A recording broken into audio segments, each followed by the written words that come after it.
Year of the Fire Red Monkey ang darating na 2016 ayon sa Chinese calendar. Basa ng isang feng shui expert, ito ang taon na sisigla ang pagnenegosyo sa bansa. Umaksyon si Jester de los Santos. Magiging malago ang business industry sa Pilipinas sa 2016 na Year of the Fire Red Monkey ayon sa feng shui expert na si Hans Kua. Marami investors daw ang papasok sa bansa na tiyak na magdaragdag ng trabaho. Ang fire element na ito ay nagsisimbolo ng nag-aapoy na desire, nag-aapoy na determinasyon. Ang karakteristik po ng monkey is enthusiastic. Itong taon na ito yung taon para maging mas agresibo po, mas enthusiastic, mas masayahin, mas determinado ang mga tao. Ang maliliit na negosyo magkakaroon daw ng expansion, pero maharap sa pagsubok sa kalagitnaan ng taon. This signifies that sa negosyo natin, kailangan lagi tayong may plan B.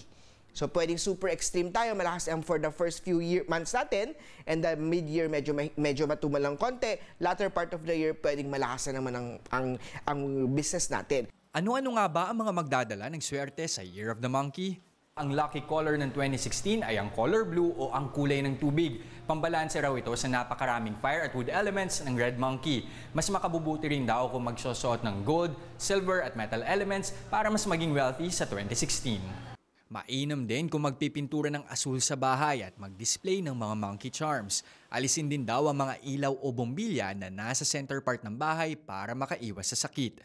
Pag pinailaw mo, this will signifies illness star for family members or sa mga taong nakatira sa bahay na yun po. So bawal po. Sa gitna din ng bahay natin, bawal maglagay ng kulay pulang element. Fire element, yellow, orange, pink sa center part of our bahay. At para naman sa mga single na gustong magka-love life sa 2016, maglagay ng 4 na roses sa west corner ng inyong bahay every Friday. Pero tatandaan mga kapatid na ang feng shui ay dagdag swerte lamang. Nakasalalay pa rin ang tagumpay sa sipag, tiyaga, determinasyon at panalangin.